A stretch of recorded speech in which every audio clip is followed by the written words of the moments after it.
जय हिंद defence aspirants, welcome to centurion defence academy. मैं रतन कुमार आपका फिर से स्वागत करता हूं हमारे सेंचुरियन डिफेंस एकेडमी के यूट्यूब चैनल में। तो बच्चों देखिए, एक वीडियो मैंने आपको ऑलरेडी बहुत अच्छी प्रोवाइड कराई हुई है, आपको पता है, जिसमें हमने वुमेन मिलिट्री पुलिस यानी कि जो विमेंस जीडी, जो जनरल ड्यूटी की जो नोटिफिकेशन आई है, आप सभी बच्चों को पता होगा कि नोटिफिकेशन आ चुकी है। अगर नहीं पता है तो बच्चों चेक करो यार।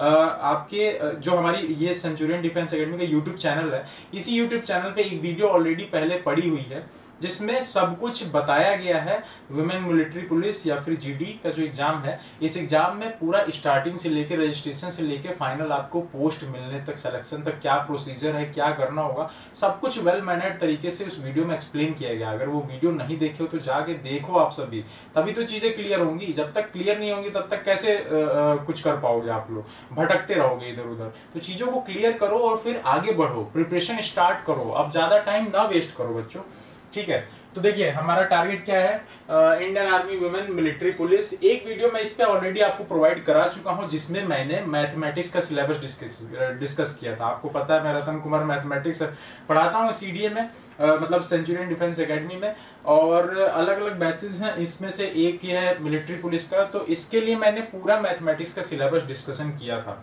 काफी अच्छे से मैंने पूरा डीप में बताया था कि आपको किन किन चैप्टर से होकर गुजरना है, कौन कौन से पार्ट को कवर करना है, किन पार्ट्स को छोड़ना है, इग्नोर करना है, सब कुछ मैंने बताया था उस वीडियो में। अगर वो वीडियो नहीं देखी है तो जाके जरूर देखना, इसी चैनल पे आपको मिल जाएगी, ठीक है। तो आज हम डिस्कस करेंगे, सिलेबस तो है ही बच्चों, जो सिलेबस जो हमने पिछली बार डिस्कस किया था वो तो सिलेबस है। उस बार मैंने सिलेबस को अलग से एक्सप्लेन किया था, बट इस बार मैं बताऊंगा कि इस सिलेबस में स्ट्रेटेजी क्या होनी चाहिए आपकी सवालों को सॉल्व करने की, प्लस साथ में कि आप कैसे ये मैथमेटिक्स का जो पार्ट है, जो 15 क्वेश्चंस आते हैं, इन 15 क्वेश्चंस में आप कैसे फुल मार्क्स स्कोर कर सकते हो। मतलब कि जो 30 मार्क्स का पेपर होता है वो 30 में 30 कैसे स्कोर कर सकते हो। 30 मार्क्स का पेपर नहीं होता, पेपर आपका 200 मार्क्स का, सॉरी 100 मार्क्स का होता है, लेकिन उसमें 30 मार्क्स का मैथमेटिक्स होता है, इसलिए मैंने 30 बोला, ठीक है।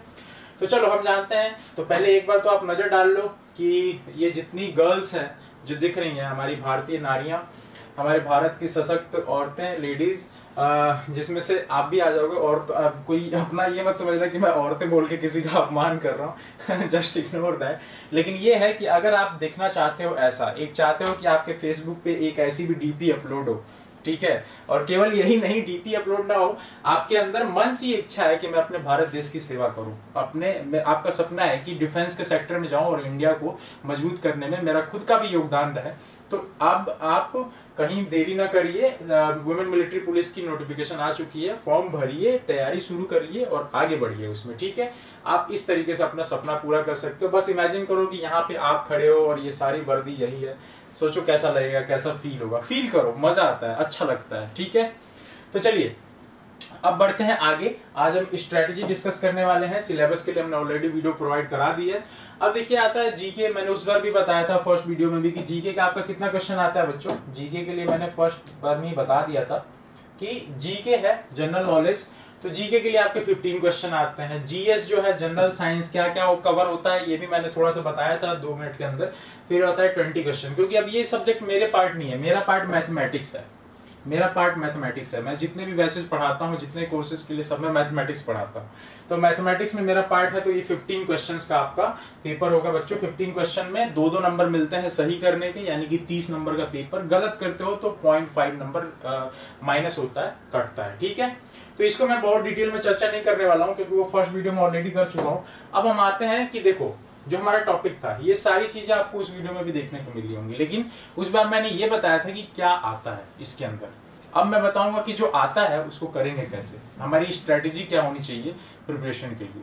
तो मैं एक एक चैप्टर के हिसाब से बताऊंगा ताकि आपको सारी चीजें क्लियर हो। सबसे पहले तो नंबर्स उस बार भी बताया था, नंबर सिस्टम वाला जो हिस्सा है वो इसके अंदर करना है। तो देखो इसमें डिफरेंट टाइप के क्वेश्चन होते हैं। तो नंबर्स के लिए सबसे पहले तो आपको ये याद होने चाहिए कि नंबर्स होते क्या है। जब तक आपको नंबर्स के बीच में अंतर नहीं पता होगा तब तक आप कंफ्यूज रहोगे, खुद ही कंफ्यूज रहोगे कि यार पता चला लिखना था पूर्ण संख्या, होल नंबर, लिख के आ गए नेचुरल नंबर। अब क्वेश्चन में अगर ये बोल दे कि प्रथम 10 प्राकृतिक संख्याओं का योग कुछ है, गिवन हो, या फिर प्रथम 10 सम संख्याओं का जो योग है के स्क्वायर का योग है, यानी वर्गों का योग समथिंग कुछ है, तो जब तक सम संख्या पता नहीं होगी, पूर्ण संख्या पता नहीं होगी, संख्याओं के प्रकार नहीं याद होंगे, तो किस प्रकार से आप क्वेश्चन को करोगे? वहीं पे पहली जगह पे मतलब शुरुआत में मात खा जाओगे।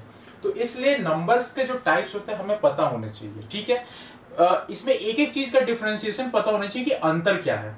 अब देखो, रटने की बजाय कि नंबर्स क्या होंगे, कौन कौन से संख्याएं होती हैं, कितने प्रकार की होती हैं, उनको इस तरीके से याद करो ना कि जैसे अब सम संख्या होती है तो इसके गुण क्या होते हैं। तो भाई 2 से डिवाइड हो जाती है संख्या, बस सम संख्या हो गई। अब दुनिया की जितनी संख्याएं हो 2 से डिवाइड होने वाली, तो तुरंत आपके दिमाग में स्ट्राइक कर जाना चाहिए कि ये सम संख्या होती है। नेचुरल नंबर है तो नेचुरल नंबर भी एक जैसा ही दिखता है, पूर्ण संख्या भी बिल्कुल वैसे ही दिखता है, यानी होल नंबर, नेचुरल नंबर एक जैसे ही दिखते हैं। तो अंतर कहाँ होता है? तो आपको तुरंत याद होना चाहिए कि भाई होल नंबर जो होता है, होल नंबर में आगे 0 होता है 1 के पहले, बाकी नेचुरल नंबर में नहीं होता। तो ये सब चीजें को आपको इस तरीके से पढ़ना होगा, तब आपको चीजें क्लियर होंगी, मतलब आप गलतियां करने से बचोगे, ठीक है। और प्लस देखो, मैथमेटिक्स में केवल अंकगणित की नहीं बात कर रहा हूँ, मतलब बच्चों देखो सारे चैप्टर्स की मैं बात कर रहा हूँ। आप जितना भी चैप्टर्स कवर करोगे, जितने पार्ट कवर करोगे, सबके लिए, ठीक है। कॉन्सेप्ट बिल्कुल क्लियर होने चाहिए और अपने स्टाइल में पढ़ो। अपने स्टाइल में पढ़ो का मतलब कि जैसे मान लो कि मैंने आपको पढ़ा दिया, कुछ चैप्टर्स आपको मैंने पढ़ाए, हो सकता है कि उस जितने चैप्टर्स मैंने आपको पढ़ाए वो आपको अच्छे लगे, बट उन तरीकों से जो मैंने तरीके बताए, जो शॉर्ट ट्रिक्स बताए, जो फॉर्मूलेज बताए, उन फॉर्मूले और शॉर्ट ट्रिक्स के अलावा भी आप उसी में से एक नया तरीका इजाद कर लो जो आपको आसान लगे। बात को समझ रहा? अगर मैं अपना एग्जांपल दूं ना, मैं ऐसे ही पढ़ता था कि जब मेरे सर पढ़ाते थे तो मैं आसान तरीका तो वो पढ़ाते थे, सीखता था, तो मैं क्या करता था, मैं खुद मैथ्स के अंदर एक्सपेरिमेंट करता था और उसमें जानता था कि यार इससे भी आसान कोई मेथड हो सकता है, या फिर हो सकता है कि जो सर बताए थे वो मुझे उससे भी आसान मुझे कोई अपना मेथड मिल जाए, ठीक है। तो ये चीज आपको करना होगा। अगर आप खुद से नहीं करोगे ना तो दिक्कत होगी। देखो, ऑप्शन क्या होता है कि भाई हम एक बार ट्राई कर लेते हैं, अगर नहीं होगा तो फिर तो गुरुजी हैं ही, मतलब हम तो हैं ही, तो फिर मेरे ही मेथड से कर लो, मेरे मेथड से करो ही, मैं तो आसान बताऊंगा ही। लेकिन अगर आपको लगता है कि उससे भी आसान आप कर सकते हो किसी मेथड में, तो उसमें एक्सपेरिमेंट करो, ये जरूरी है और होता है। इवन मैं अगर आपको क्लासरूम में पढ़ाऊंगा ना, तो आपको कुछ कुछ ऐसे रूल्स बताऊंगा जो मैंने खुद बनाए हैं, खुद से इजाद कर करके, ठीक है, आसान। तो ये सब चीजें मैं बताऊंगा, डोंट वरी, घबराने की जरूरत नहीं है। तो नंबर्स को हम इस तरीके से करेंगे। अब एचसीएफ एलसीएम आ गया, तो अब एचसीएफ एलसीएम का कॉन्सेप्ट पता होना चाहिए कि सबसे पहले एचसीएफ, तो पहले तो एफ आ जाएगा। एफ मतलब क्या? फैक्टर्स, गुणनखंड। फिर उसके बाद से क्या आएगा? कॉमन। तो कॉमन यानी कि उन गुणनखंडों में, गुणनखंड भी कितने सारे होंगे, तो उन गुणनखंडों में से भी कॉमन। फिर उस कॉमन के बाद से क्या? हाईएस्ट, मतलब उसमें से भी सबसे बड़ा। तो जैसे ही हमने ये 3 स्टेप पूरा किया कि गुणनखंड, गुणनखंड में से कॉमन यानी कि उभयनिष्ठ, और उन कॉमन में से भी सबसे बड़ा, मिल गया एचसीएफ। अब इसको निकालने के तरीके होंगे, तो उन तरीकों को आपको गौर से देखना होगा, सीखना होगा कि कैसे हम एचसीएफ जल्दी से जल्दी निकाल सकते हैं, ठीक है। और आपको देखो प्रैक्टिस करनी पड़ेगी। मैथ्स ऐसी चीज है बिना प्रैक्टिस के नहीं आने वाली। मैथ्स जो ऐसी चीज है बिना प्रैक्टिस के नहीं आती बच्चों। बड़े से बड़ा दिग्गज होना मैथमेटिक्स का, बहुत बड़े से बड़ा दिग्गज, उसके लिए अगर 3 महीने के लिए आप उनसे छुड़ा दो ना मैथ्स, तो फिर बाद में डगमगाने लगते हैं लोग। ये बात का दावा है मेरा, चाहो तो किसी से भी पूछ लेना जो मैथमेटिक्स पढ़ाता होगा, ठीक है। तो ये इस तरीके से होता है एचसीएफ। ये बहुत पेंट हो गया ना, चलो मैं इसको मिटा देता हूँ इतना, ठीक है। तो ये एचसीएफ में समझ गए होंगे कि आप मैं क्या कहना चाह रहा हूँ। उसी प्रकार से सेम एलसीएम है, तो इसको निकालने का तरीका आपको सीखना होगा कि कैसे हम जल्दी से जल्दी निकाल सकते हैं। अब देखो, क्वेश्चन की जब तक प्रैक्टिस नहीं करोगे तब तक आपको ये नहीं समझ आएगा कि मुझे कौन सा मेथड आसान लग रहा है। मान लो मैंने 2-3 मेथड बता दी, तो आपको कौन सा मेथड आसान लग रहा है ये कैसे आएगा? जब आप प्रैक्टिस करोगे। तो ये चीजें जरूरी है, ठीक है। तो ये स्ट्रेटेजीज होती हैं हमें हर एक चैप्टर के लिए कि कैसे हम करते हैं क्वेश्चन को, तो जल्दी चीजें हो सकती हैं। डेसिमल फ्रैक्शन है। अब डेसिमल फ्रैक्शन के लिए आपको भिन्नों के प्रकार याद होने चाहिए, भिन्नों के प्रकार याद होने चाहिए। जो ट्रिक्स मैं बताऊंगा कि बार वाले क्वेश्चन है, तो उनको मैं कैसे एक झटके में चेंज कर सकता हूँ फ्रैक्शन के अंदर, यानी भिन्न के अंदर, या कर सकती हूँ तो कैसे, तो ये चीज आपको समझनी होगी। तो इसके जब ट्रिक्स आप याद रखोगे, सीखोगे, तभी तो करोगे ना क्वेश्चन को जल्दी से जल्दी, वरना बेसिक मेथड से करोगे और इसमें लगेगा टाइम, ठीक है।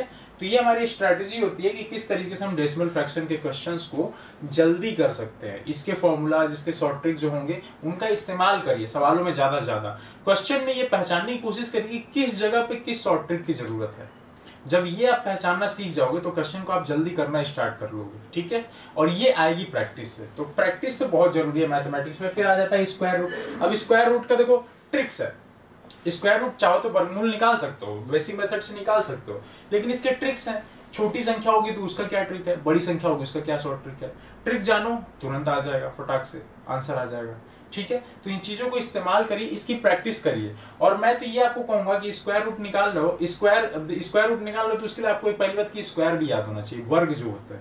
तो मैं आपको ये सजेस्ट करूंगा कि बच्चों 1 से लेके 25 तक का स्क्वायर जरूर याद कर लेना, 1 से लेके 25 तक, और अगर हो सके तो 30 तक भी उसका स्क्वायर जरूर याद कर लेना। आपके जुबान पे होनी चाहिए। जहां किसी ने बोला 13 का स्क्वायर, तुरंत आना चाहिए जवाब 169। जहां किसी ने बोला कि 24 का स्क्वायर, तुरंत आना चाहिए 576। तो इस तरीके से आपको चीजों को याद करना होगा ताकि आप जल्दी करो। अब सोचो अगर आ ही गया, स्क्वायर ही आ गया कि बताओ क्या बोलते हैं 22 का स्क्वायर बताओ, तो 22 का स्क्वायर कुछ आप में से गर्ल्स होंगी वो तो निकालेंगे बैठ के। 22 गुणे 22 बराबर 2 दूनी 4, 2 दूनी 4, फिर 2 दूनी 4, 2 दूनी 4, जोड़ा 484, 484। और अगर यही आपको याद होगा तो आप बताओ उनसे आपने 5 सेकंड 10 सेकंड बचाया कि नहीं। और यही छोटे छोटे टाइम जो आप बचाते हो ना, ये इंपॉर्टेंट होता है एग्जाम में, आपको उन गर्ल्स से, उन स्टूडेंट से आगे करता है, और आगे रहना जरूरी है। तो 484 आ जाएगा 12 का स्क्वायर। तो इसी प्रकार से स्क्वायर रूट के हम कॉन्सेप्ट को समझेंगे, सिखाऊंगा मैं आपको कि कैसे कम से कम समय में आप कर सकते हो, बड़े क्वेश्चंस को या छोटे क्वेश्चंस का वर्गमूल निकाल सकते हो, ठीक है। नेक्स्ट आ जाता है हमारा क्या, परसेंटेज। अब परसेंटेज देखो, परसेंटेज का कॉन्सेप्ट पहले पता करो। पहले तो ये जानो कि परसेंटेज होता क्या है। अगर किसी नंबर में परसेंट का निशान लगा हुआ है, कोई नंबर है 50% कोई नंबर है, अब यहाँ ये परसेंट का निशान लगा हुआ है, इसको हटाना हो तो मुझे क्या करना होगा। अच्छा अगर नहीं है, मान लो कि एक नंबर दिया हुआ है 2/5, 2/5 एक संख्या दी हुई है, अब इसमें परसेंट का निशान नहीं है लेकिन मुझे लगाना है, तो क्या करना होगा, कब मल्टीप्लाई करना होगा, कब डिवीजन करना होगा। ये बहुत बड़ा कंफ्यूजन होता है। मैंने बहुत सारे बच्चे देखे अपनी लाइफ में जिनको तो यही कंफ्यूजन रहता है कि कब हम 100 से गुणा करते हैं, कब हम 100 से भाग देते हैं। और परसेंट का मतलब क्या होता है, परसेंट यानी पर, यानी कि प्रति, और सेंट मतलब सेंचुरी जो होता है, बैट्समैन सेंचुरी में लेके बैट हिलाता है, सेंचुरी यानी 100। तो परसेंट पर प्रति 100 चीजों को हमें निकालना होता है, ठीक है। तो इस प्रकार से परसेंट का कॉन्सेप्ट होता है। तो कॉन्सेप्ट को समझो, ठीक है, उनमें जो रूल्स है उन रूल्स को समझो, चीजों को थोड़ा गहराई से समझने की कोशिश करो कि कब मुझे किस ट्रिक का इस्तेमाल करना है, तब परसेंट के क्वेश्चंस होंगे। और परसेंट ऐसा टॉपिक है जो कई अदर चैप्टर को भी कवर करता है, तो इसको तो समझना बहुत जरूरी है। तो इसकी स्ट्रेटेजी यही है कि इसके शॉर्टेज को समझो बच्चों, और इसको थोड़ा एक्सप्लोर करो, इसके क्वेश्चंस की ज्यादा प्रैक्टिस करो, ठीक है, तब परसेंट समझ में आएगा। अब आ जाता है एवरेज। एवरेज तो ऐसा चैप्टर है, इसको तो सीधा फॉर्मूला लगाओ आंसर निकालो, इसमें ज्यादा दिमाग ही नहीं लगाना होता है। एवरेज तो बच्चों सही बता रहा हूँ, मैं अगर पढ़ाऊंगा आपको इसमें दिमाग लगाने की जरूरत ही नहीं है। जो गिवन है, केवल क्वेश्चन जो लास्ट में पूछा है बस वो लाइन पढ़ोगे, आंसर निकाल दोगे। इस तरीके से मैं बताऊंगा, ठीक है। तो एवरेज में बहुत ज्यादा दिमाग लगाने की जरूरत नहीं है, एवरेज समझ गए तुरंत आ जाएगा। ऐसे भी कुछ ट्रिक्स हैं कुछ सवालों के जो आप यूं देख के, आपको कुछ सोचना नहीं, क्वेश्चन पढ़ोगे बिना पेन उठाए आंसर टिक करके आओगे, ऐसे भी ट्रिक्स हैं, ठीक है। अगला आ जाता है रेशियो एंड प्रोपोर्शन, अनुपात और समानुपात। तो पहली बात तो अनुपात तो जान लो क्या होता है, और अनुपात से समानुपात किस तरीके से भिन्न होता है, मतलब किस तरीके से अलग होता है।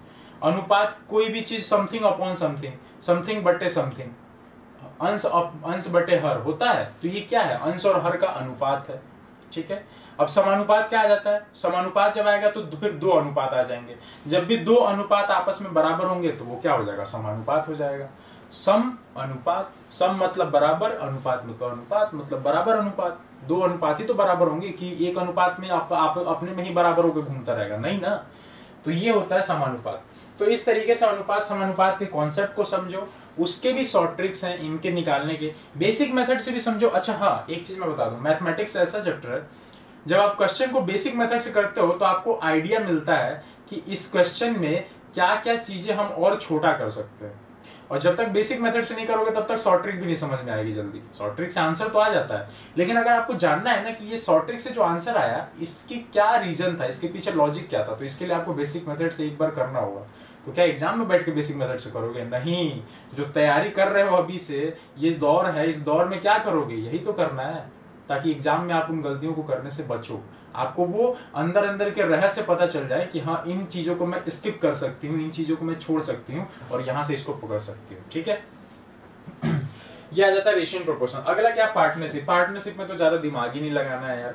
पार्टनरशिप के सीधा सीधा क्वेश्चन ये होता है कि जो जितना पैसा लगाए उसी के अनुपात में आपका प्रॉफिट मिलता है। ठीक है, किसी ने भाई 5 रुपए लगाया, किसी ने 10 रुपए लगाया और बिजनेस कर रहे हो, 5-10 में नहीं होता, 5 लाख लगाया, 10 लाख लगाया, तो जो प्रॉफिट होगा तो प्रॉफिट भी तो 10 लाख वाला दुगना लेगा जब ये 5 लाख वाले से दुगना लगाया। तो इसमें कोई दिमाग ही नहीं लगाना है। अनुपात और समानुपात का चैप्टर अगर आप समझ गए तो यहां से पार्टनरशिप अपने आप कवर हो जाएगी, अपने आप कवर हो जाएगी। ठीक है, साझेदारी के जो सवाल है समझ गए आप लोग, इससे डायरेक्ट अपने आप कवर हो जाता है। तो इस चैप्टर को करना बहुत जरूरी है अच्छे से, समझ गए। चलो अब आते हैं प्रॉफिट एंड लॉस पे। अब भाई देखो साफ साफ सबको पता है कि अगर आपने मान लो कि 20 रुपए का आम लेके आए, 20 रुपए का आम लेके आए और घर में लेके आए, पड़ोसी आ गया, उसको पसंद आ गया तो वो भी आप मतलब 20 रुपए किलो आप आम लेके आए, 5 किलो लेके आए। ठीक है, अब पड़ोसी आ गया, उसको अच्छा लग गया तो बोला 1 किलो हमको भी दे दो, तो 1 किलो आपने दे दिया। तो 20 रुपए किलो आप लेके आए थे ना, लेकिन उसको बेचे आप 25 रुपए किलो। ठीक है, तो क्या किए, प्रॉफिट लेके आए, प्रॉफिट कमाए ना। तो प्रॉफिट एंड लॉस के कॉन्सेप्ट को समझो। और अब जब इसके फॉर्मूले होंगे, प्रॉफिट परसेंटेज के फॉर्मूले होंगे, लॉस परसेंटेज के फॉर्मूले होंगे, तो उन फॉर्मूलों को याद रखने का तरीका याद होना चाहिए कि प्रॉफिट परसेंटेज निकालना है तो जो फॉर्मूला होगा उसमें अंश में प्रॉफिट होगा, लॉस परसेंटेज निकालना है तो अंश में लॉस होगा, नीचे तो हमेशा कॉस्ट प्राइस यानी जिस दाम पे खरीदी गई चीज है वही होती है इंटू 100 हमेशा। तो ये आ जाता है प्रॉफिट परसेंटेज, लॉस परसेंटेज। तो शॉर्ट ट्रिक के साथ साथ हमें कॉन्सेप्ट को समझना जरूरी है। जब तक आप कॉन्सेप्ट नहीं समझोगे तब तक गलतियां करोगे। देखो शॉर्ट ट्रिक से क्वेश्चन जल्दी होते हैं, लेकिन जब आप बेसिक मेथड से एक बार करते हो ना तो आपका कॉन्सेप्ट क्लियर होता है, उससे गलतियां कम होती है।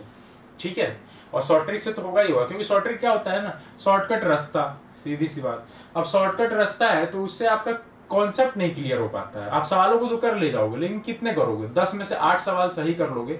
अब कहोगे कि भी तो बहुत अच्छा रेशियो है, 10 में से 8 सही हो गए, लेकिन अगर वही 2 आ गए तो जिस 2 में कॉन्सेप्ट क्लियर नहीं है तो शॉर्ट ट्रिक लगाओगे तो क्या होगा, गुण गोबर होगा पूरा। तो फिर वो नहीं करना है, कॉन्सेप्ट प्लस साथ साथ शॉर्ट ट्रिक भी समझना है। तो इस तरीके से प्रॉफिट एंड लॉस हमारा कवर हो जाता है। यूनिटरी मेथड में क्या करना है, एक की वैल्यू निकालनी है। 5 आम खाए, हमने 10 रुपए दिए, 5 आम के 10 रुपए दिए, तो बताओ एक आम का कितना, 2 रुपया। 5 किलोमीटर जाने में मेरा कि आधा लीटर तेल लगा, तो बताओ 1 किलोमीटर जाने में कितना तेल लगेगा, 100 ml, 100 ml।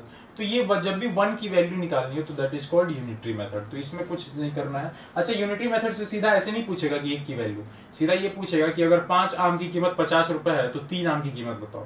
तो 5 आम की कीमत अगर आप 50 रुपए है तो पहले 1 आम की तो निकाल लो, 1 आम की निकालोगे तो 10 आएगा, तो फिर 3 की भी निकाल लोगे, 30। ठीक है, तो इस तरीके से यूनिटरी मेथड के सवाल होते हैं और आसानी से सॉल्व करने का तरीका बताऊंगा कि एक लाइन में कैसे आप सवालों को सॉल्व कर लोगे इसके। ठीक है, तो ये तरीकों को सीखो तभी तो, जब स्ट्रेटेजी आपको पता नहीं। स्ट्रेटेजी का मतलब क्या, स्ट्रेटेजी का मतलब क्या होता है, सीधी सीधी बात, जो यहाँ का हेडिंग है आज हमारा स्ट्रेटेजी का मतलब क्या, कि आपने अगर 2-4 तरीके से किसी सवालों को करने का तरीका सीखा, उसमें बेसिक भी आता है, शॉर्ट ट्रिक भी आता है, और आपने उन चीजों को समझ लिया, तो अब आपका दिमाग खुद प्रिपेयर करेगा उसको कम से कम समय में सवाल को करने के लिए, कि कितने मिनिमम इसमें से मैं कितनी चीजों को हटा सकती हूँ, कितनी चीजों को छोड़ सकती हूँ, जिससे मेरा खुद का टाइम बचे। क्योंकि अल्टीमेटली फोकस हमारा क्या होता है, टाइम ही तो बचाना होता है हर सवाल में, जब एग्जामिनेशन हॉल में आप बैठोगे तो।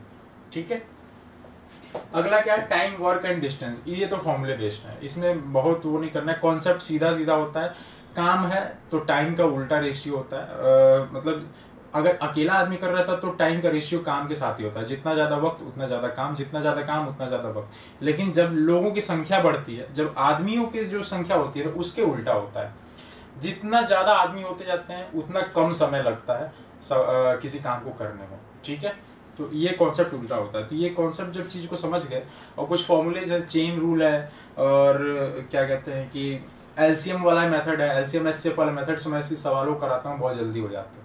तो ये सब चीजें आपको समझना होगा टाइम, वर्क और डिस्टेंस में। डिस्टेंस है तो अब जो चाल वाल का कॉन्सेप्ट आएगा तो आपको पता होना चाहिए कि भाई बड़ा मात्रक है तो उसको छोटे मात्रक में कैसे बदलें, किलोमीटर प्रति घंटा को मीटर पर सेकंड में कैसे बदलें। तो बैठ के क्या उसको 1000/3600 से गुणा करेंगे क्या, नहीं, उसका आसान चीज लेके आओ कि कितने हम आसान तरीके से क्या गुणा कर दे तो जल्दी हो जाए।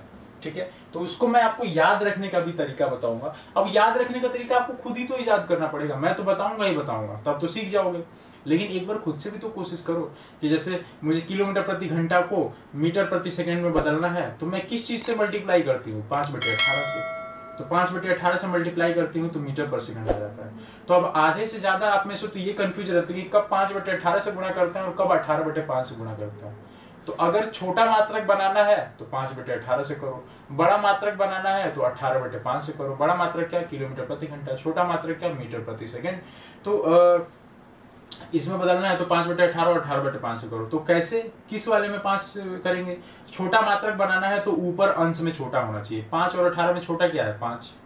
बड़ा मात्रक बनाना है किलोमीटर प्रति घंटा, तो बड़ा बनाने के लिए तब अंश में ऊपर क्या होना चाहिए, बड़ा। तो बड़ा क्या होता है, 5 और 18 में से 18। तो इस तरीके से याद रखने के ये तरीके होते हैं, और ये मैंने खुद बनाया, ठीक है। तो ये तरीके आप इजाद करो, ठीक है, आपको भी अच्छा लगेगा। और मैथ्स में जितना ज्यादा एक्सपेरिमेंट कर लोगे ना एग्जाम से पहले, एग्जाम में नहीं, तो उतना आपके लिए फायदेमंद होगा। नेक्स्ट क्या है, सिंपल इंटरेस्ट। सिंपल इंटरेस्ट का कॉन्सेप्ट अगर आपको पता है तो सवाल आसानी से हो जाएंगे। फॉर्मूले पे तो होंगे, एक ही तो फॉर्मूला है यार, मूलधन गुणे ब्याज, मूलधन गुणे दर गुणे समय बटे 100, P principal into rate into time upon 100 is equal to what, simple interest यानी कि साधारण ब्याज। तो फॉर्मूले से भी निकाल सकते हो, लेकिन आपको कॉन्सेप्ट पता होना जरूरी है कि साधारण ब्याज होता क्या है, ठीक है। तो जितनी ज्यादा जानकारी आप रखते हो किसी चीज में, उतने कम से कम समय में आपका क्वेश्चन होता है, इस बात को विश्वास करो, ठीक है। अब अगला हम आ जाए थोड़ा, तो क्या है, अलजेब्रा, बीजगणित, बेसिक ऑपरेशंस एंड फैक्टराइजेशन। जब तक आपको इसमें चर राशि और अचर राशि, ठीक है, यानी कि क्या, वेरिएबल्स और कांस्टेंट्स, इन सब में आपको डिफरेंस नहीं पता होगा, अंतर नहीं पता होगा, कब चीजें जुड़ जाती हैं, कब गुणा होके एक में चिपक जाती हैं, कब नहीं होती हैं, तो ये चीजों को क्लियर करो। अब ये सब चीजें आप क्लियर करोगे तो एग्जाम में कंफ्यूजन से बचोगे, प्लस टाइम भी आपका कम होगा। तो बीजगणित के हम सवालों को इस तरीके से, और देखो बीजगणित ऐसा पार्ट है, इसमें आप जितना ज्यादा फॉर्मूले रट लो, जितना ज्यादा फॉर्मूले आप याद कर लो, उतना जल्दी आपका सवाल सॉल्व होता है। बट ध्यान रहे, फॉर्मूला याद करते हो तो आपको ये देखने का तरीका भी आना चाहिए कि मैं जब सवालों को सॉल्व कर रही हूं तो किस जगह पे किस फॉर्मूले की जरूरत है। आपका अप्रोच ही डिसाइड करता है, आपका क्वेश्चन को करने का अप्रोच डिसाइड करता है कि आपका आंसर कितना जल्दी आएगा, ठीक है। भाई सीधी सी बात है, अगर कोई डिस्टेंस तय करनी है 100 किलोमीटर की, मान लो दूरी तय करनी है, तो आपकी जो गाड़ी होगी वही तय करेगी आप कितना समय लगेगा। अब 100 किलोमीटर हवाई जहाज से जाओगे तो भैया जल्दी पहुंच जाओगे, साइकिल से जाओगे तो लेट लगेगा, होगा ना। तो ये चीज आपको पता होनी चाहिए। तो इसीलिए मैं कह रहा हूं कि आपका अप्रोच ही डिसाइड करता है कि आपको कितना कम समय लगेगा किसी सवाल को करने में। तो समझिए बच्चों कि किस तरीके से हमें इसकी चीजों को करना है बीजगणित को। तो इसमें फॉर्मूला ज्यादा से ज्यादा आपको याद रखने होंगे, ठीक है। फॉर्मूला याद रखोगे तो टाइम कम लगेगा किसी भी सवाल को करने में। बेसिक ऑपरेशन से आप बच जाओगे। बेसिक ऑपरेशन मतलब इससे नहीं बच जाओगे बेसिक जो काम होता है, जो हम कन्वेंशनल तरीके से करते हैं, बेसिक मेथड से करते हैं, वो मेथड करने से बच जाओगे और समय आपका कम लगेगा, ठीक है। तो बेसिक ऑपरेशंस हो गया एंड फैक्टराइजेशन हो गया, यानी कि क्या, गुणनखंड वाले। तो गुणनखंड में तो जब आपने एक बार अंक गणित में पढ़ लिया, अब देखो वो अंक गणित में पढ़ने का फायदा यहाँ हो जाएगा। अंक गणित में पढ़ा तो वही यहाँ पे कॉन्सेप्ट लगा दोगे, बस है क्या, चीजें ही तो बस चेंज हो गई हैं। वहां अंक होते थे, वहां संख्याएं होती थी, यहाँ पे बीजगणितीय संख्याएं होंगी, एक्स और वाई के रूप में होंगी, लेकिन कॉन्सेप्ट तो वही होगा ना भाई। एचसीएफ एलसीएम का कॉन्सेप्ट थोड़ी ना बदल जाएगा। एचसीएफ अभी भी निकालोगे तो फैक्टर में से कॉमन में से हाईएस्ट निकालोगे, वही एचसीएफ होगा। बस वहां गणितीय अंकों का निकालते थे, यहाँ पे हम बीजगणितीय अंकों का निकालेंगे, यानी अलजेब्रिक टर्म्स का निकालेंगे, ठीक है। तो ये एचसीएफ एलसीएम का हो जाता है। अब आ जाता है हमारा क्वाड्रेटिक इक्वेशन। क्वाड्रेटिक इक्वेशन तो पहले पहचानना सीखो, क्वाड्रेटिक इक्वेशन क्या होती है। तो कहीं भी किसी इक्वेशन में अगर मैक्सिमम जो घात आपको 2 दिख जाए, बस समझ जाओ कि वो क्वाड्रेटिक इक्वेशन है। किसकी घात, वेरिएबल्स की घात, वेरिएबल्स की, चर राशियों की घात, ठीक है। एक्स हो, वाई हो, ए हो, बी हो, पी हो, क्यू हो, एम हो, एन हो, कुछ भी हो, उसका जब स्क्वायर आपको दिख जाए और स्क्वायर से बड़ा कुछ भी ना दिखे, तो क्या दिख जाए, क्या समझ जाओगे कि वो एक क्या है, क्वाड्रेटिक इक्वेशन है। एक और इक्वेशन और एक्सप्रेशन, इक्वेशन और एक्सप्रेशन में अंतर क्या होता है ये भी पता होना जरूरी है। इक्वेशन का मतलब समीकरण, एक्सप्रेशन का मतलब व्यंजक। अब देखो समीकरण तब होता है, इक्वेशन तब बनता है जब बीच में एक इक्वल का निशान आ जाए, और जब तक इक्वल का निशान नहीं लिखा है तो वो होता है एक्सप्रेशन। जैसे कि मान लो मैंने बोला P x is equal to क्या, x square minus 3x plus 2, ये मैंने बोला। तो ये जो दिया है ना, तो ये वाला नहीं, ये पी एक्स बराबर ऐसे नहीं देखना है। अगर मान लो मैंने सिर्फ इतना लिखा, इसको हटा दो, ये आप अभी नहीं समझ पाओगे। ये मैंने मान लो मैंने बोल दिया x square minus 3x plus 2, तो ये क्या है, ये एक व्यंजक है, ये एक एक्सप्रेशन है। लेकिन जैसे ही मैं इसमें एक इक्वल का निशान लगा दूंगा, जैसे ही मैं इसमें एक इक्वल का निशान लगा दूंगा और यहाँ पे 0 लिख दूं या 2 लिख दूं, 4 लिख दूं, कुछ भी लिख दूं, मैंने जैसे ये लिखा, अब ये बन गया समीकरण यानी इक्वेशन। तो इस इक्वल के निशान से बन जाता है इक्वेशन। अब देखो कितना आसानी से सीख गए, एक्सप्रेशन से equation. Equation is what, equate करना। नाम से ही चीजें क्लियर हो जाती है। मैथमेटिक्स का ये तो बड़ा फायदा है कि नाम से ही बहुत सारी चीजें आ जाती हैं। तो इक्वेशन समझ गए, तो ये चीजों को आप समझना होगा। द्विघात समीकरण पहचानना सीख जाओगे तो फिर उसको सॉल्व करने का तरीका भी सीख जाओगे। सॉल्व करने का तरीका कैसे कम से कम समय में होगा ये मैं आपको बताऊंगा, वहां से सीखोगे। ठीक है, इसके रूट्स जो इसके हल होंगे, उन हल में क्या रिलेशन होता है, कब सम होता है तो क्या होता है, गुणा होता है तो क्या होता है, उनकी प्रकृति नेचर क्या होता है, ये सब चीजों को आपको मैं सिखाऊंगा। तो इन चीजों को आपको समझना होगा। जितने ज्यादा शॉर्टकट इस्तेमाल करोगे, कॉन्सेप्ट क्लियर रखोगे, उतना कम वक्त लगेगा सवाल को करने में। ठीक है, और सही भी करोगे। और सही करने के लिए देखो प्रैक्टिस तो बहुत जरूरी है भैया। लाख कर लो, पढ़ाई कर लो, लेकिन प्रैक्टिस नहीं करोगे तो दिक्कत होगी। ठीक है, तो प्रैक्टिस इज मोस्ट इंपॉर्टेंट, वो तो सबसे ज्यादा इंपॉर्टेंट है। अगला अगर ज्योमेट्री के पार्ट को देखूं तो लाइन्स एंड एंगल्स आ जाता है। लाइन्स एंड एंगल्स मतलब रेखाएं और कोण। रेखाएं और कोण, तो पहले रेखाएं जान लो। रेखाएं, किरण जो रेज होती हैं, लाइन सेगमेंट होता है यानी कि रेखाखंड क्या होता है, तो इन सब में अंतर क्या होता है, डिफरेंस क्या होता है, ताकि हम जैसे ही बोले लाइन तो ये नहीं कि रेखाखंड बना के आ गए, नहीं। अगर लाइन सेगमेंट की बात करें तो फिर हम लाइन बना के आ गए, नहीं, ऐसे नहीं करना है। एंगल्स आपको पता होना चाहिए कि कब न्यून कोण होता है, कब ऑब्ट्यूज एंगल यानी कि अधिक कोण होता है। ठीक है, कब समकोण होता है, समकोण की प्रॉपर्टीज क्या होती हैं, तो चीजों को आपको याद रखनी पड़ेगी। ठीक है, अब आप चाहो कि नहीं हम दवाई भी ना पिए और हमारा इलाज भी हो जाए, तो भैया ये तो नहीं होने का, ये तो नहीं होने वाला। ठीक है, तो ये जरूरी है। तो आपको इसके जो कॉन्सेप्ट है, लाइक कि इसके क्या थ्योरम्स होंगे, क्या इनकी गुणधर्म होंगे, प्रॉपर्टीज होंगी, इसको आपको सीखना पड़ेगा, समझना पड़ेगा। और सबसे बड़ी चीज कि जहां भी आपको कंफ्यूजन हो, उस कंफ्यूजन को तो क्लियर करना पड़ेगा। कंफ्यूज माइंड जो होता है ना, हमेशा गलतियां करता है। तो अपनी चीजों को, कंफ्यूजन को दूर करो। कंफ्यूजन पाल के रखने वाली चीज नहीं होती है। ठीक है, कंफ्यूजन को दूर करो।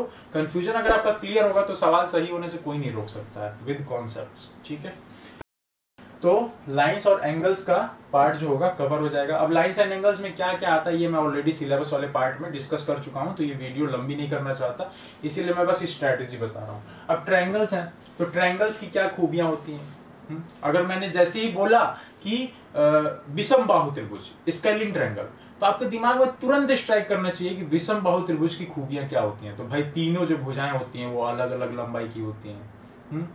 तीनों भुजाएं जब अलग अलग लंबाई की होती हैं तो तीनों कोण भी अलग अलग लंबाई के हो जाएंगे। जैसे मैंने बोला कि इक्विलेटरल ट्रायंगल यानी कि समबाहु त्रिभुज, तो आपको तुरंत दिमाग में स्ट्राइक करना चाहिए कि समबाहु त्रिभुज की गुणधर्म क्या होते हैं। ठीक है, तो यही सवाल देखो, जो वर्ड प्रॉब्लम्स होते हैं, जो थोड़े लंबे लंबे सवाल होते हैं, उनको करना मुश्किल नहीं होता है। अगर आप उनको छोटे छोटे पार्ट में ब्रेक कर दोगे ना, छोटे छोटे पार्ट में तोड़ दोगे, तो आपको सारी चीजें साफ साफ दिखने लगती हैं। उसी से तो अप्रोच डिसाइड होता है कि सवालों को करने का हमारा अप्रोच क्या होना चाहिए। समझ गए? तो ये आ जाता है त्रिभुज के अंदर सॉरी।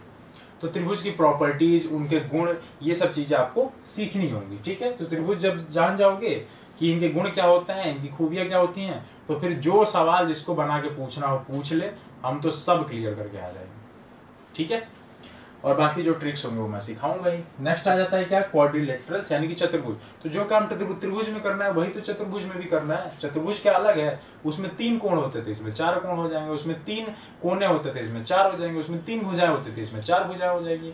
अब इसमें भी डिफरेंट डिफरेंट टाइप के जो क्वाड्रिलेटरल हैं, तो उनके अलग अलग पहचानना सीखना होगा कि कौन सा चतुर्भुज का कैसा दिखता है, कैसा उसका रूप होता है, उसके गुण क्या होते हैं। जब आप ये जान जाओगे तो किसी भी चतुर्भुज से सवाल पूछेगा आप तुरंत बता दोगे। किसी भी चतुर्भुज से सवाल पूछेगा आप तुरंत बता दोगे कि क्या उसमें किस गुण का हमें इस्तेमाल करना है, तो हमारा आंसर आ जाएगा।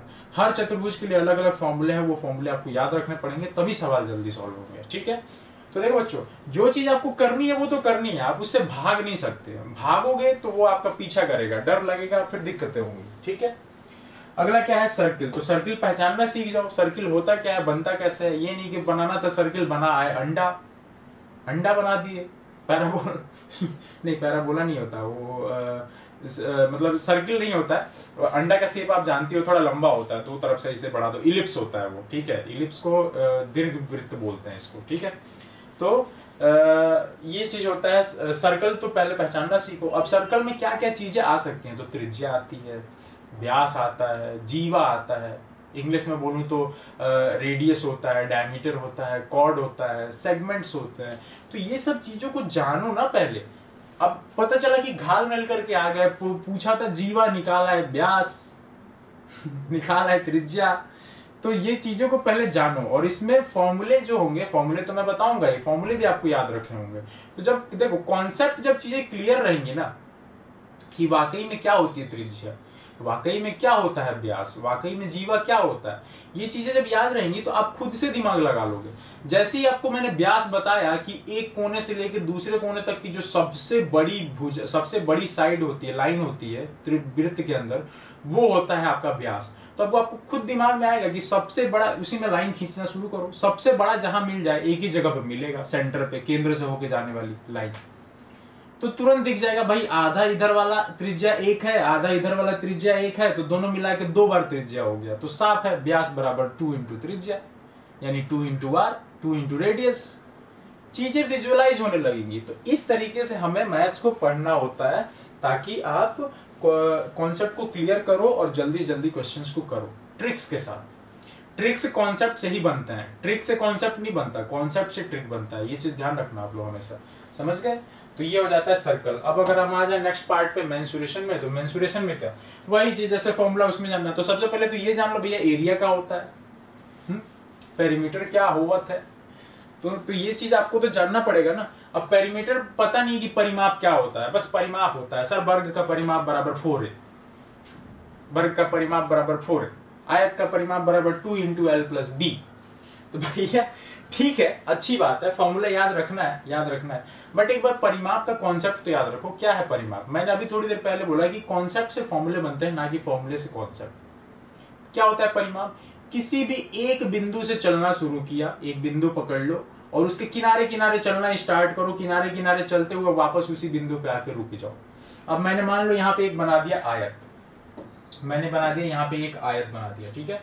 थोड़ा सा डिस्टॉर्शन दिखेगा इसमें, तो माइंड मत करना, समझ जाना आयत क्या होता है। मान लो इस बिंदु को मैंने पकड़ लिया, यहां से मुझे चलना है, तो पहले इधर गया, यहां से इधर आया, कितना चला? b चला, फिर यहां से इधर आया, l चला, फिर यहां से इधर आया, कितना चला? b चला, फिर यहां से इधर आया, l चला। साइड साइड में किनारे वो चलते चलते गया। अब बताओ कितनी दूरी तय की? b plus L plus B plus L बराबर कितनी दूरी तय करी? 2l plus 2b। यही तो होता है परिमाप, और क्या होता है। अब फॉर्मूला याद करोगे, अच्छी बात है, याद हो जाएगा। लेकिन मान लो कभी खुदा न खास्ता नहीं याद रहा, तो कहां से याद होगा? क्या चीजें करोगे? कॉन्सेप्ट क्लियर होगा तभी तो सही करके आओगे क्वेश्चन को, या छोड़ के आओगे, बताओ। तो इस तरीके से बच्चों हमें ये देखो, बैकअप प्लान जो होता है ना, बैकअप प्लान आपके पास होना चाहिए कि अगर मेरे को एग्जाम में बाय द वे इस सवाल का फॉर्मूला नहीं याद आया, तो मैं उस समय क्या करूंगी, मेरे दिमाग में उसमें क्या प्लान है। जिंदगी की प्लानिंग लोग करके रखते हैं, बैकअप प्लान है कि हमारा ये हो जाएगा तो हम ये कर लेंगे, वो हो जाएगा तो ये कर लेंगे, है। तो इसका भी तो रखो यार, क्वेश्चन को सॉल्व करने का भी बैकअप प्लान। तो इसलिए बेसिक मेथड से भी करना चीजों को जरूरी है, क्योंकि जब शॉर्ट ट्रिक नहीं याद होती है, शॉर्ट हमारा जो मेथड होता है, फॉर्मूलाज होते हैं, ये नहीं याद होते हैं, तो उस समय यही कॉन्सेप्ट काम आता है। अब आपको जब पता होगा ना कि परिमाप वास्तव में होता क्या है, तो तुरंत वही बना लोगे फॉर्मूले यार, वही बन जाएगा ऑन द स्पॉट एग्जाम के अंदर, ठीक है।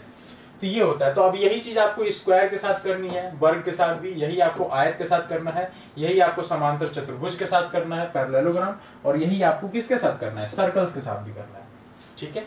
तो जानना सीखो। अब सर्कल की होती है वृत्त की परिधि परिमाप के बराबर होती है। परिधि और परिमाप एक ही चीज होता है, किनारे किनारे। तो वृत्त के जो साइड साइड में होता है वो क्या होता है? परिधि तो होती है। तो परिधि और परिमाप जब आपको ये पता होगा तो आप तुरंत समझ जाओगे कि भाई परिधि परिमाप एक ही होता है। तो अगर वृत्त का परिमाप लिख के भी सवाल आ गया ना, तो ये नहीं सोचोगे अरे यार हम तो फॉर्मूला पढ़े थे वृत्त की परिधि की परिमाप, तो ये नया जीव जंतु आ गया, अब क्या करें। नहीं, तुरंत आ जाएगा आपको, इसीलिए कहता हूँ कॉन्सेप्ट क्लियर रखो, सब कुछ सही होगा बच्चों, ठीक है। तो ये हो गया वृत्त का। अब आ जाते हैं, ये तो था आपका एरिया और पेरीमीटर के लिए था। एरिया आपको पता होना चाहिए, एरिया जो थोड़ी देर पहले अभी पिछले स्लाइड में था, एरिया आपको पता होना चाहिए कि कोई चीज हमने ऐसे रख दी, तो 2 डायमेंशनल फिगर हमने रख दिया, तो अरे यूं समझ लो कि आपने एक प्लेट रखा, आपने एक कॉपी मान लो रख दिया, अब उस कॉपी के किनारे किनारे पेन से निशान बना दो, अब कॉपी उठा के हटा लो, तो उतनी एरिया, उतनी जगह वो घेर के रखा था, वही क्या होता है, एरिया। तो वो बताना होगा, तो उसके फॉर्मूले होंगे, ट्रिक्स होंगे, मैं बताऊंगा। नेक्स्ट आता है हमारा क्या, volume and surface area of cubes. यही जैसे अब आपको पता होना चाहिए कि आयतन क्या होता है। अब जब आप वो वाली वीडियो देखोगे ना जिसमें मैंने सिलेबस का डिस्कशन किया है, तो मैंने उसमें आपको आयतन पूरा विजुअलाइज कराया था, टंकी वाला एग्जांपल दिया था, उस वीडियो को जरूर सुनना। उसमें मैंने आपको बताया था कि किस तरीके से आपको दिख जाएगा कि आयतन क्या होता है, साफ साफ ऐसे हवा में कि आयतन क्या होता है। तो उस चीजों को देखना, विजुअलाइज करना आपको अच्छा लगेगा, वो वीडियो जरूर देखना लास्ट में, ठीक है। तो ये वॉल्यूम एंड सरफेस एरिया, मतलब जो वक्र पृष्ठ का क्षेत्रफल होता है, संपूर्ण पृष्ठ का क्षेत्रफल होता है, ये सब चीजें भी हमें पढ़ना है। Total surface area, curve surface area, volume, तो इसके भी फॉर्मूले होंगे, अलग अलग आकृतियां हैं तो अलग अलग फॉर्मूले भी होंगे। तो पहले आप देखो, अब जैसे यहाँ पे क्या है, घनाभ, जिसमें लंबाई चौड़ाई ऊंचाई अलग होती है, तो इसका आयतन अगर हमें याद हो गया, इसका हमें वक्र पृष्ठ का क्षेत्रफल याद हो गया, तो घनाभ से तुरंत आपको घन याद हो जाएगा। घनाभ के फॉर्मूले में L, B और H तीनों को कर दो बराबर, तीनों को एक ही कर दो, तो क्या निकल जाएगा, घन बन जाएगा। भाई घनाभ है, घनाभ को थोड़ा एक तरफ से दबा दो, दूसरी तरफ से थोड़ा सा खींच दो, बन जाएगा एक घन बन जाएगा, जिसमें लंबाई चौड़ाई ऊंचाई तीनों बराबर हो जाएगी। तो घनाभ के फॉर्मूले से आपका घन हो गया, एक फॉर्मूले से दूसरे का भी काम हो गया। कैसे हो गया, जब आपको ये कॉन्सेप्ट पता चला कि भाई घन एक घनाभ ही होता है, बस उसमें होता क्या, लंबाई चौड़ाई ऊंचाई बराबर होती है। एक कॉन्सेप्ट याद रखे, 3 फॉर्मूले याद करने से बच गए, इसलिए कॉन्सेप्ट जरूरी होता है याद करना, ठीक है। तो घन और घनाभ। अब आ जाते हैं कि सर कोण का, शंकु के लिए, तो शंकु की आकृति तो पहले पहचानो कि शंकु होता कैसा है, दिखता कैसे है, ये कौन से जानवर का नाम है। तो पहले जब ये चीज सीख जाओगे तो इसके फॉर्मूले और जो सरफेस एरिया वॉल्यूम है वो भी सीख जाओगे। अब इसमें भी याद करने का तरीका कि कब फॉर्मूला, अब पता चला कि हमें लिखना था एरिया का फॉर्मूला, सॉरी वक्र पृष्ठ का क्षेत्रफल यानी कि कर्व सरफेस एरिया का फॉर्मूला, और हम लिख के आ गए क्या, आयतन का फॉर्मूला। क्योंकि कंफ्यूज रहते हो ना आप लोग, तो फिर क्या करोगे, उसके मात्रक से पहचानना सीखो कि एरिया का, क्षेत्रफल का जो मात्रक होता है वो मीटर स्क्वायर होता है, आयतन का जो मात्रक होता है वो मीटर क्यूब होता है। तो खुद सोचो ना कि मीटर क्यूब कब आएगा।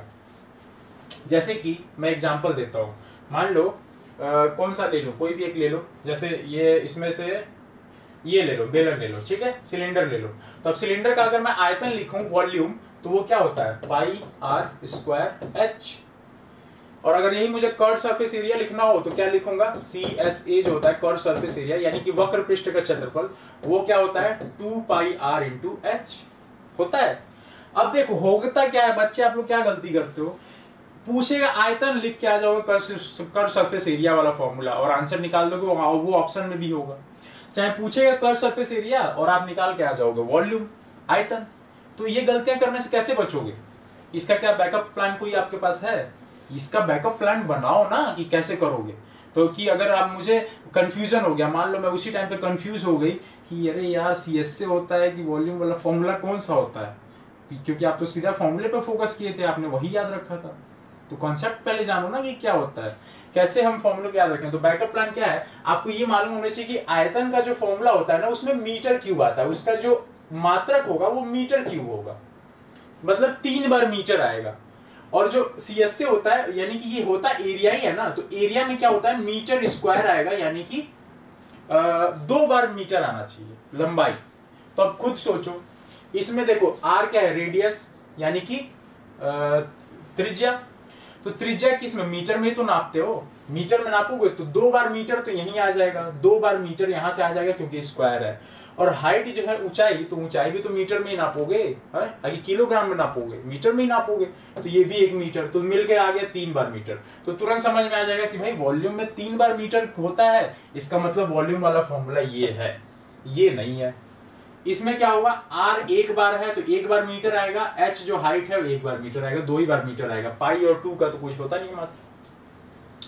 तो ये होते हैं तरीके कि फॉर्मूले को कैसे याद रखे जाते हैं। ठीक है, सब कुछ मैं क्लास में बताऊंगा, अभी तो बहुत इतनी छोटी वीडियो में पूरी मैथ्स तो पढ़ा नहीं सकते।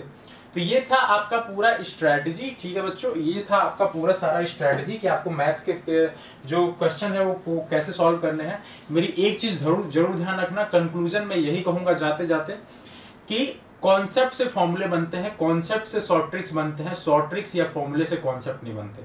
अगर आप कॉन्सेप्ट जानते हो किसी चीज का, सारी चीजें समझते हो कि वॉल्यूम क्या होता है, सरफेस एरिया क्या होता है, घन कैसा होता है, आयत क्या होता है, त्रिभुज कैसा होता है, नंबर्स में सम संख्या क्या होती है, प्राकृतिक संख्या क्या होती है, अगर इन चीजों को कॉन्सेप्ट जो है, अगर ये चीज आप जानते हो तो कभी आप सवाल को गलत करके नहीं आओगे। भले हो सकता है थोड़ा 10 सेकंड ज्यादा ले लो, 15 सेकंड ज्यादा ले लो या आधा मिनट ज्यादा ले लो, लेकिन सवाल गलत करके नहीं आओगे। और अल्टीमेटली मैटर ये करता है कि आपको एग्जाम के अंदर कम समय में सही क्वेश्चन करना है। तो जब उन्हीं मेथड्स की आप घर पे जब 10, 15, 20 बार, 25 बार, जितनी बार हो सके मैक्सिमम प्रैक्टिस कर लोगे ना, तो समय धीरे धीरे अपने आप कम हो जाता है आपका सॉल्व करने का, ठीक है, क्योंकि आपके प्रैक्टिस में चीजें आ जाती है, आपका हाथ खुल जाता है। समझ गए? तो ये थी मेरी तरफ से स्ट्रेटजी। कॉन्सेप्ट को समझिए, उसके बाद फॉर्मूले को याद करिए, वो आपको आसान लगेगा फिर, ठीक है। फॉर्मूले याद करके कॉन्सेप्ट समझोगे तो नहीं होगा। तो कॉन्सेप्ट समझो, फॉर्मूला याद करो, शॉर्ट ट्रिक को समझो और सवाल की मैक्सिमम से मैक्सिमम प्रैक्टिस करो। विदाउट प्रैक्टिस जितने आप फॉर्मूले याद कर लो, शॉर्ट ट्रिक्स याद कर लो, कॉन्सेप्ट समझ लो, कुछ नहीं होने का, कुछ नहीं होने का। और एक और हिदायत दूंगा, कोई भी स्टूडेंट आप में से कैलकुलेटर्स ना यूज करे सवालों को सॉल्व करने के लिए, कैलकुलेशन करने के लिए। कैलकुलेटर की आदत बड़ी खराब है, बहुत बच्चे ऐसा करते हैं कि कैलकुलेटर से कैलकुलेशन कर करके। अब भैया कौन सा ऐसे आप लोग 30 मार्क कहां बन रहे हो कि कैलकुलेटर से सॉल्व करके सॉल्व करना है? तो अपनी खुद की स्किल बढ़ाओ ना, कि ज्यादा ज्यादा जो भी गुणा भाग जोड़ घटाना करना है, स्क्वायर करना है, क्यूब करना है, मैं खुद करूंगी, अपने हाथ से करूंगी, ठीक है। आंसर जब चेक करना हो तब भले निकाल लो, चेक करने के लिए निकालो, सॉल्व करने के लिए ना यूज करो कैलकुलेटर्स, ठीक है। तो इस चीजों को करने से बचो, क्योंकि आप जितने ज्यादा कैलकुलेशन करते हो आपका हाथ उतना खुलता है, ठीक है भाई। 15 हम 225, 15 हम 225, 15 का स्क्वायर 225, 10 बार कर लोगे तो याद हो जाएगा 225। और कैलकुलेटर से करते रहोगे ना तो एग्जाम में बैठ के 15 गुणा 15 करना पड़ेगा, ठीक है। तो इन सब चीजों से बचिए, यही मेरी तरफ से स्ट्रेटेजी थी। आई होप आपको सारी चीजें समझ में आई होंगी। हर चैप्टर के लिए मैंने स्ट्रेटेजीज कवर की। और ये वीडियो अच्छी लगी हो तो लाइक करना, अपने फ्रेंड्स के साथ में आप लोग शेयर करना, जो भी आपके दोस्त यार, साथी, संगाती, सहेली, गर्लफ्रेंड, बॉयफ्रेंड जो भी होंगे सबके साथ में शेयर करना यार, ठीक है। तो सबके साथ में शेयर करो और वीडियो को मैक्सिमम से मैक्सिमम लोगों तक पहुंचाओ। सबकी मदद हो, सबका भला सोचना है। और साथ ही साथ चैनल को जरूर सब्सक्राइब करिएगा। चैनल को सब्सक्राइब करने से आपका फायदा ये होगा कि जब भी हम आपकी वुमेन मिलिट्री पुलिस या जीडी से रिलेटेड कोई भी हम वीडियो लेके आएंगे उसका आपको नोटिफिकेशन मिलेगा। ऑलरेडी बेल आइकन को भी दबा देना ताकि नोटिफिकेशन आपको तुरंत मिले, ठीक है। और उसके लिए आप प्रिपेयर्ड होगा। कभी कभी लाइव क्लासेस पहले शेड्यूल होती हैं, तो आपको पता होना चाहिए कि इतने बजे लाइव क्लास है तो मैं उसको अटेंड कर सकूँ, ठीक है। तो चलिए अभी के लिए सिर्फ इतना ही। वीडियो अच्छी लगी होगी तो मैंने बता ही दिया, लाइक कर दो, सब्सक्राइब कर दो, शेयर कर दो। और फिर मिलते हैं किसी न किसी नई वीडियो में, किसी नए कॉन्सेप्ट के साथ, कुछ ना कुछ नई चीज के साथ में।